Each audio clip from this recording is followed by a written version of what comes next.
Well, hello, I'm Josh, and I'm back once again with another great film to tell you about. And to kick off this month of spooky movies for October, I'm talking about one of my all time favorite horror comedies, Alan Rafkin's 1966 classic, The Ghost and Mr. Chicken. The Ghost and Mr. Chicken follows Luther Heggs, a nervous, small town typesetter with dreams of becoming a big reporter. After hearing it's the 20th anniversary of the town's horrific murder-suicide in the Simmons mansion, Luther is sent to spend a night in the murder house and report on the mysterious hauntings rumored to occur inside.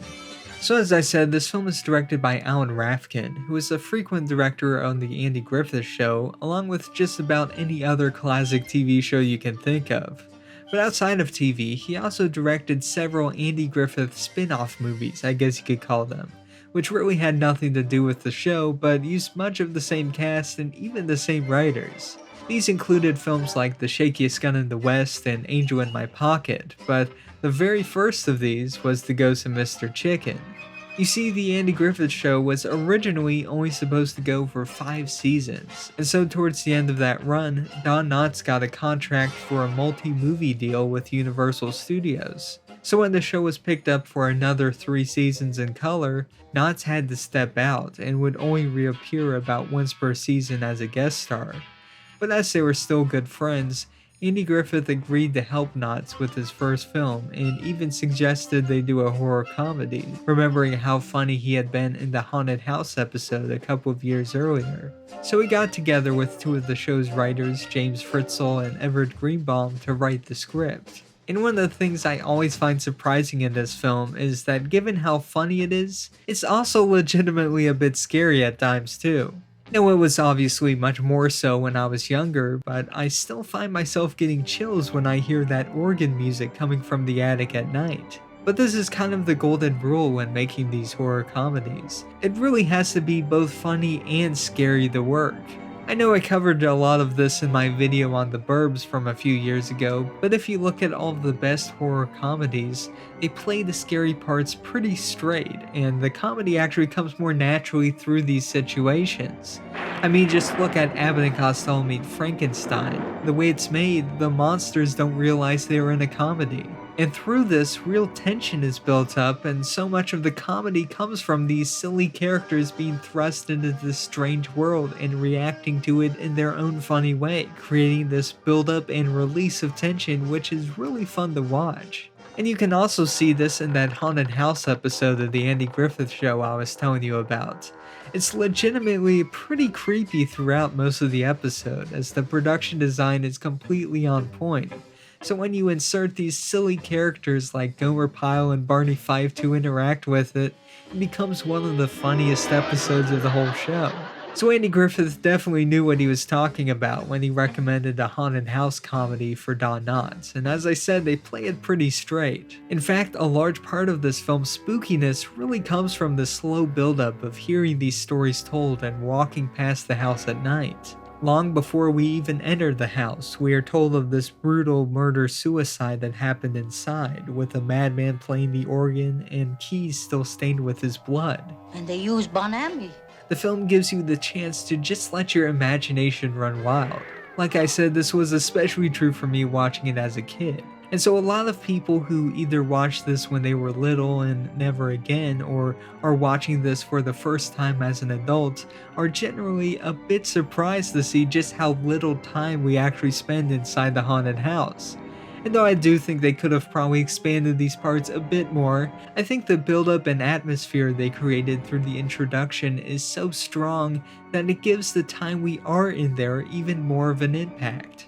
And opening it up with things like the picnic and the courtroom scene also allows for this whole town of wonderful character actors to get involved, and they really become one of the best parts of the film. And speaking of cast, this is one of the largest I've talked about, and also one of my favorites, so I'll try my best to get to all of them, though I'll have to be brief. So Don Knotts is of course hilarious in this. He kind of made a name for himself as the jittery guy who could always talk big but was too scared to ever back it up.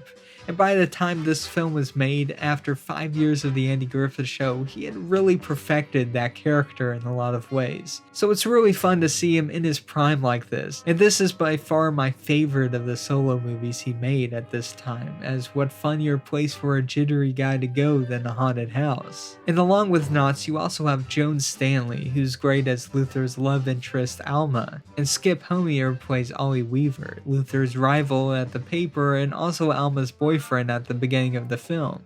Liam Redmond plays Kelsey, the janitor at the paper and former gardener at the Simmons mansion, and he's really the one who encourages Luther to write about the murder in the first place. And another TV star you might recognize is Dick Sargent, who plays George Beckett, the newspaper editor. And if you think he looks familiar, he would later go on to become the second Darren Stevens after replacing Dick York on Bewitched. But these are just a few names from this incredible cast, and as I said, if you are a fan of the Andy Griffith Show or really just old character actors in general, this film is a real treat as you see everyone from Burt Mustin and Hal Smith to Rita Shaw and Hope Summers. And everyone is given their moment to shine. It's really kind of incredible to see how they work in all these great character actors so flawlessly.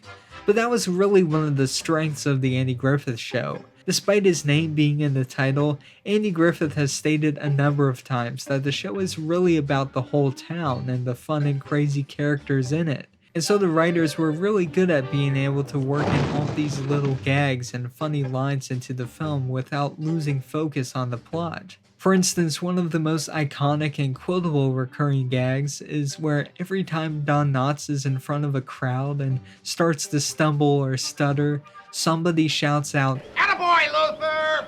And that was a gag that Andy Griffith apparently came up with himself, and it was actually voiced by one of the film's writers, Everett Greenbaum. So this film is really just a fun one to watch, with everyone involved at the top of their game. And it even has some notable admirers, including Jim Carrey, Dana Gould, and Billy Bob Thornton. Well, Taro, Caro. So if you'd like to watch The Ghost of Mr. Chicken, it is available from all the usual places online as a rent or buy option, and it's also available physically on DVD or Blu-ray like I have here, as well as a variety of Don Knotts collections with all the other Universal films he made at the time. And though I wish there were some more bonus features on this disc, as it really is one of those all-time classic horror comedies, the film looks great on it, and it's pretty cheap and easy to find as well, which is not something I can say about all the movies I talk about here. So I guess for my comment question though, I'm wondering, what is your favorite horror comedy? Now, I may have asked this question before, but it's really one of my favorite, I guess, mix of genres when done well, and is always a go-to when you want something a little lighter for the spooky season. So go ahead and put your favorites in the comment section down below and hit the like button if you enjoyed this video. Subscribe if you want to see some more of these, and remember to keep watching movies. I'll see you again soon. Now I'm going to take you on a tour duplicating my movements of that night. Now you're apt to see some pretty frightening things, but don't panic. You're in no real personal danger. Now you ladies of the jury, stay close together, hold hands if you wish.